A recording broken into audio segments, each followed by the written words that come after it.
Hello, thank you for joining us here at the premiere of this fantastic video, an interview with Captain Jock Lowe.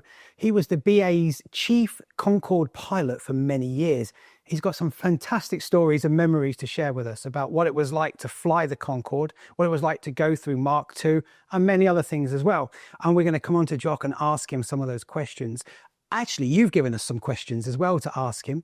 And one of you, very lucky, has got the best question. You're going to win a BU50P that's actually been signed by Jock as well. Now, we're coming up to 50 years since the first ever commercial flight of the Concorde. That's why Jock's here. That's why he gets to share his memories. And to commemorate that, we're releasing a 5-ounce silver coin. And that coin is very limited edition. We're going to reveal it at the end of our interview. Jock's going to see it for the first time. You're going to see it for the first time. And we might even have a small surprise as well. So stay to the end for that. But in the meantime, Jock, thank you for joining us. It's great to have you with us. It really is an honor for us to have you. I'd just like to start off by asking you how you got into the aviation industry, really, to start with. Well, I grew up in a small mining village in the northeast, which is partly why I'm called Jock. Because when I went to university at Birmingham, they couldn't understand a word I said with my Geordie accent, and so called me Jock. Made a mistake, but it stuck. So I then went to grammar school and then to university, where I did chemical engineering. And then I did a research degree, a PhD in really about why rocket engines blow up. But whilst I was doing that, I learnt to fly in a thing called a university air squadron, which where the RAF teach you to fly. Right.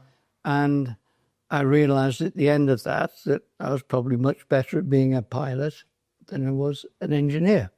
So I decided to have a look at it, but was having very many second thoughts about that when on my 25th birthday was the first flight of Concorde from Bristol. So I saw it and I thought, yeah, that's what I'll do. I'll go and try and be a Concorde pilot. And when did you first fly at the Concorde itself?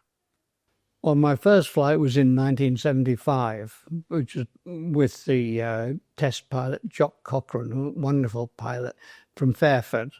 But my first flight in British Airways livery was in 1976. Right. And that's when I went on to what was the first British Airways course. Okay. Subsequently, by the third and fourth course came along, I was the instructor. Okay. it was quite being thrown at the deep end.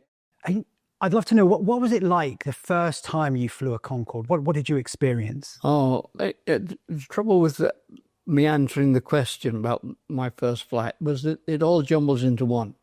I'd never actually seen the aeroplane. And I remember walking around the hangar in Fairford, seeing this wonderful aeroplane. It's bigger than I thought, bigger than one might first imagine. And an hour later, I was taxiing it out, albeit with the co-pilot in the right-hand seat. And then the sheer exhilaration, the power, the acceleration on starting that takeoff roll, it was just something I'll never forget. And the other thing was, it was a cloudy day, and we broke out of the cloud just before we went through Mark I.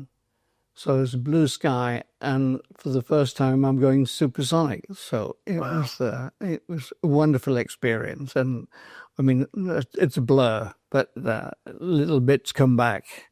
And my first landing wasn't too bad either. You said that the Concorde, you had to hold it back. So did you ever get to push the Concorde to the max? Well, it was always we flew on the maximum speed all the time. Right. So that was the design criteria, to fly at maximum speed. The only time you came off the maximum speed was when there was a temperature rise in the upper atmosphere, and we had a temperature limit on the nose of 127 degrees centigrade Celsius. So we had to back off a little bit. But it was quite interesting. This happened once when we were flying the Queen back from Ottawa in the northern latitudes, and conversely, the temperature in the atmosphere is higher unlike on the ground.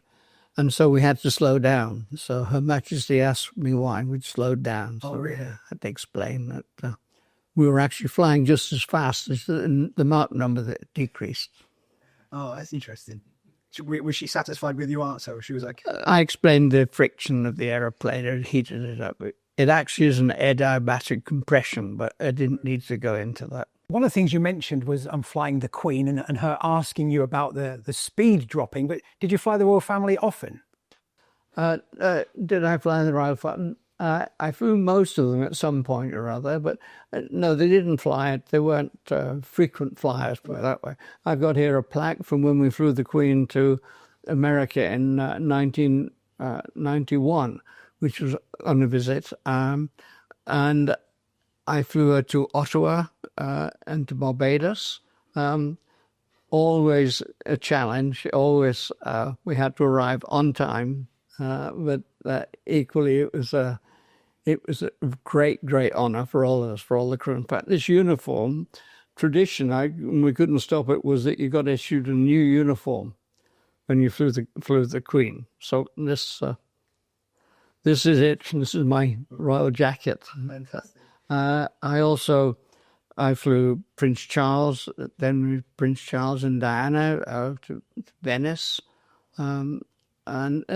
Yes, but there were, as I say, there weren't frequent flyers. And with the Queen and Duke of Edinburgh, they were really special flights. One I do remember was that the Queen Mother's 85th birthday, Lord King, as a present, gave her a flight in Concorde and 20, 30 of her staff to fly over a castle in Scotland. So we took off from Heathrow, flew up the North Sea, flew over a castle and brought her back. Wow. So, Jock, we've asked our collectors to send you some questions. We've been inundated, and the best question that we've chosen is going to get a signed BU50P for the 50th anniversary by you, signed by you. So that's great for them. I'm going to ask you some of these questions, and we'd love to hear your answers. Angela Duro has said, what do you think would need to happen for Concorde or supersonic travel to make a comeback? It's going to be a very difficult hill to climb. There's the cost of developing another aeroplane. There's the cost of getting rid of as much noise on takeoff and landing. And I think one of the big issues will be the environment in the upper atmosphere. If there's only 14 aeroplanes, as we had, it really doesn't make much difference. But if you had hundreds of aeroplanes flying up there, it would be a significant environmental issue. And you need hundreds to pay for the cost of developing it. So I think it'll be my own thought is it will be quite some time. We're going to get into some quite technical questions in a minute, but I've got one more before those that some of our collectors have sent in. Keith on Target has said this: was flying at supersonic speed ever stressful? And after a flight, how did you spend time unwinding and recharging? Was it stressful flying Concorde? Generally, no. Obviously, at the beginning, when we were so new to it, then there was more stress. It was at least an hour before you had a cup of tea. But really, it was not stressful at all. And even when you had things like supersonic engine failures and so on, we all had drills, we all practiced them. So I can't imagine, I can't remember any occasion when I was challenged excessively. So no, it was exciting. It was fun to be up there overtaking all these other aeroplanes. So it wasn't, and we'd been well trained. It was a long training course. So no, I don't think that came into people's thinking. And one thing I heard that was all the crockery on the Concorde was all actual china. Is that right? Yeah. Yes, we had finest quality cutlery and cuisine and the plates. They were all specially designed for Concorde. Right. So yes, it was china cups. So, Jock, we've got one final question from our collectors, and this actually is the winning question. You're going to sign a BU50P for us, aren't you? Which is going to go to Jackie Stevens. So if you're Jackie, well done. This is your question for Jock. And you actually say here, hello, Jock.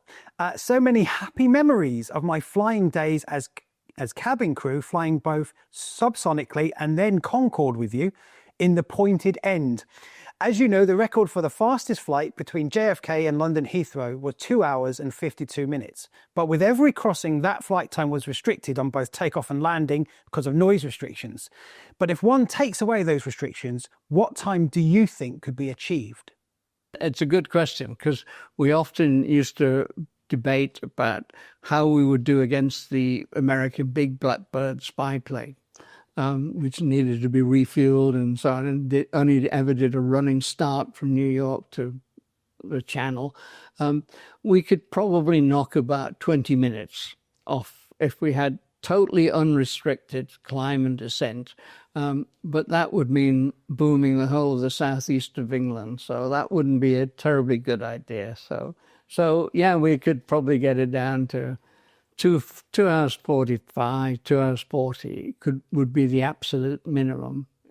So our final question, Jock, I'd just love to know, as we come up to the 50th anniversary of the first commercial flight, what does that milestone mean to you? And what do you think the Concorde represents today to people?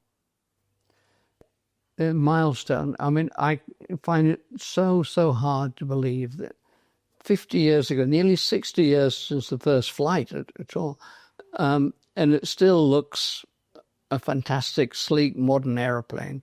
And the time passes so quickly. And I just feel very lucky, very grateful to have been given the opportunity. And I look back and I feel humbled because of it, because there's still this interest in it. It's still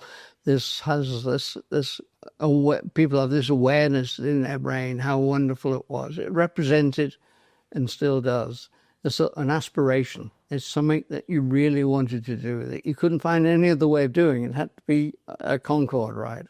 And I think that, plus all the memory it's given probably 2 generations of people, makes it something special to celebrate. So it's been 50 years since the first commercial flight of a Concorde, and of course we're commemorating that together. And part of the reason we've invited you here is to reveal the brand new Concorde 5-ounce silver masterpiece coin. And of course you haven't seen it either, have you? Okay, well, I've never seen it.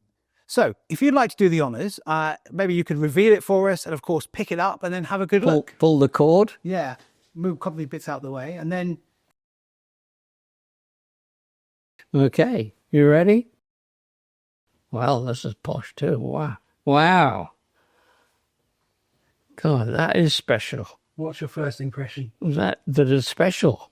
That it really looks, it does this icon and this memory does it justice. So that is really, really special. Now, what I really want to draw your attention to is that in the centerpiece, which is the shape of the Concorde, there is something very unique about it. It is, in fact, a piece of BOAG, one of the Concordes that you flew yourself. Okay. Is being shaped into that and stands in the middle of this masterpiece coin. Now, you flew that plane, didn't you? I did, yeah. Really a little piece of your own history there in the center. Yeah, well. So, yeah, I've flown that many, many times across the Atlantic. So, yeah, I didn't realize that. So it's really special. Thank you. Now, this stunning coin features not only that unique piece of Concorde in the center, but it also has all the serial numbers of all the planes and the historic flight details and the routes, the dates, and the pilots that flew all around this coin, around the outside edge. Now, there's only going to be 250 of these ever released. And if you'll notice over there, the certificate, this is in fact number 1. Now, sadly, no one will ever be able to have that coin because, Jock, we'd like to give this to you. Oh. We'd like you to have number 1 of only 250, the 5-ounce masterpiece for the 50th anniversary of the first commercial flight of Concorde. I mean, if you're sure that, I'm really... We would be honored. I'm humble. I will, of course so. We'll accept it and display it. It's a fantastic gift. Thank you. You're more than welcome. Thank you for joining us this evening. I hope you've enjoyed hearing from Jock as much as we have. You are actually in a privileged position where you can be one of the first to secure one of the 249 5-ounce masterpieces that are now left. You've got until 9 p.m. this evening to call the number that's on screen. If you want more information, you can also click the button for more information, but you do need to act quickly and the phone lines are going to be busy. So if you have to wait, please do so patiently. We will get around to you up until 9 p.m. this evening. If you miss out on that, you might miss out entirely, but there will be a chance to have a look at all of the coins in the range from 9 o'clock tomorrow morning when the public will get their first chance. Thank you so much for tuning in, and we'll see you again very soon. Bye-bye.